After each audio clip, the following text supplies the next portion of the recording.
Salam saudaraku yang terkasih, saudara sebangsa dan setanah air.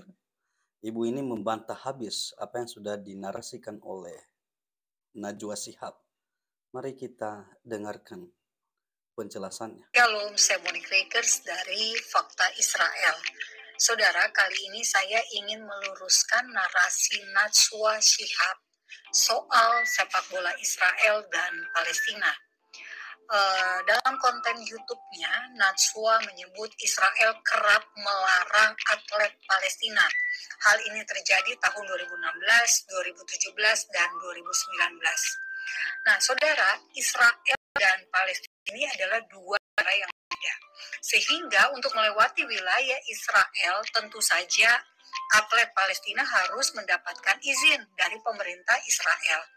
Nah, Badan Keamanan Israel, Shin Bet, biasanya akan mengkaji izin yang permintaan-permintaan izin dan mereka melihat apakah yang mengajukan izin itu layak diberi akses untuk melewati wilayah Israel.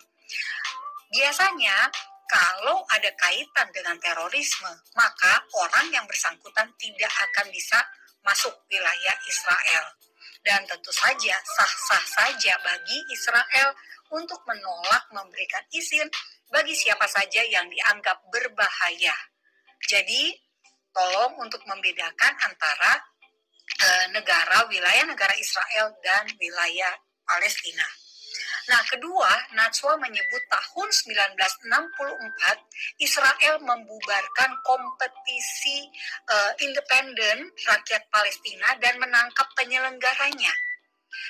Berdasarkan riset yang saya lakukan, yang maksud Najwa adalah dua gerakan politik Arab yang dilarang Israel sebab aktivis Al-Ard, ini nama kelompok tersebut, ada aktivis yang bernama Saleh Baransi, dia menggunakan olahraga sebagai alat politik.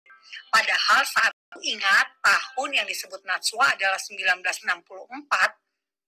Tahun 1964, pada saat itu Israel sedang gencar-gencarnya mengajak orang Arab Palestina yang memilih menjadi warga negara Israel untuk mempunyai jiwa nasionalis sebagai warga negara Israel. Kan mereka Arab Palestina yang memilih menjadi warga negara Israel.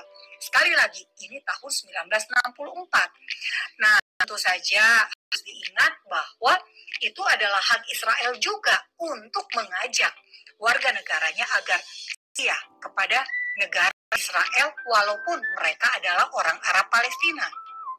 Nah, mungkin saya harus jelaskan bahwa tahun 1964 pada saat itu wilayah yang harusnya menjadi negara Palestina dikuasai oleh Yordania, yakni wilayah tepi barat. Nah, dan wilayah Gaza itu dikuasai oleh Mesir. Nah, jadi pada saat itu tentu saja Israel maunya nih Arab Palestina yang ikut jadi negara, yang menjadi warga negara Israel, ayo dong nasionalis dong terhadap Israel. Jangan nasionalisme Anda itu ngikutin Yordania atau ngikutin Mesir. Nah, jadi secara konteks tentu bisa dimaklumi, bisa dipahami mengapa jika ada di dalam negara Israel ada sepak bola Arab Palestina, tentu itu mengganggu visi besar dari negara Israel untuk mengajak orang-orang Arab Palestina ini masuk di dalam nasionalisme Israel. Nah, itu ya di tahun 64. Jadi kita harus memahami latar belakang kenapa ada alasan penolakan dari Israel hanya gara-gara mungkin Anda berpikir ini kan klub bola biasa. Nah, patut diingat juga tahun 1964 baru berdiri yang namanya PLO, Organisasi Pembebasan Rakyat Palestina oleh Yasser Arafat. Nah, ketiga, Najwa menyebut bahkan ada teror, ditembakin stadionnya. Nah, ini saya perlu bertanya, lokasinya di mana dan peristiwa yang terjadi itu kapan? Nah, yang keempat, saudara, Natswa menyebutkan ada pesepak bola yang ditembak mati tahun 2020. Nah, nama pemain sepak bola yang tewas itu adalah Ahmed Darakme, pemain di klub di kota Tulkarem, Palestina. Tapi Darakme ini tewas setelah baku tembak dengan pasukan pertahanan Israel IDF di kota Nablus. Ada video Darakme beraksi membawa senjata, bukan sedang beraksi di lapangan hijau. Nah, kelompok militan di Gaza, yakni Hamas, menyatakan duka cita dan jenazah Darakme ditutupi oleh bendera Hamas sebagai penghormatan. Dengan saya, apakah pemain sepak bola yang disebutkan oleh Natswa ini adalah Darakme atau ada orang lain? Jika saja yang dimaksud adalah si Ahmed Darakme, nah tentu kita harus hati-hati. Seorang militan berbeda loh dengan warga sipil sebagai yang bekerja sebagai atau berprofesi sebagai pemain sepak bola. Saya berharap tentu saja Natswa mengerti mengapa ada baku tembak di kota Nablus. Di kota Nablus biasanya orang-orang di Palestina, militan di Palestina akan selalu berusaha mengganggu ketika ada orang Yahudi berziarah ke makam Yusuf. Yusuf adalah anak Yakub, nama lain Yakub adalah Israel. Kenapa mereka tidak senang jika Israel berziarah ke makam Yusuf? Tidak tahu. Mungkin saja karena mereka tidak bisa menerima perbedaan. Mereka tidak bisa memberikan kesempatan kepada orang Yahudi, warga negara Israel, untuk menziarahi Yusuf yang notabene adalah orang Yahudi. Nah, patut diingat Bapak Ibu, Nablus di dalam Alkitab adalah Shikem, dan Shikem adalah tanah warisan untuk anak-anak Yusuf. Jadi semoga Mbak Nana paham bedanya ya. Nana ini adalah nama panggilan buat Natswa. Kami dulu pernah satu kantor. Jadi no hard feeling ya Mbak Nana. Nah, kelima, Natswa menyebut Israel bebas katanya keluar masuk melakukan pertandingan bola di wilayah Palestina. Nah, Natswa, di Israel itu ada aturan hukum yang melarang warga negara Israel masuk ke wilayah Palestina. Kalau saja ada tim sepak bola Israel ternyata dibolehkan atau bisa bertanding di wilayah Palestina, wow, menurut saya ini sangat bagus. Kenapa? Tentu saja ini hal yang positif, karena Israel dan Palestina justru harus sering-sering main bola bareng, supaya makin akrab. Kan ada tuh pepatah yang mengatakan, tak kenal maka tak sayang.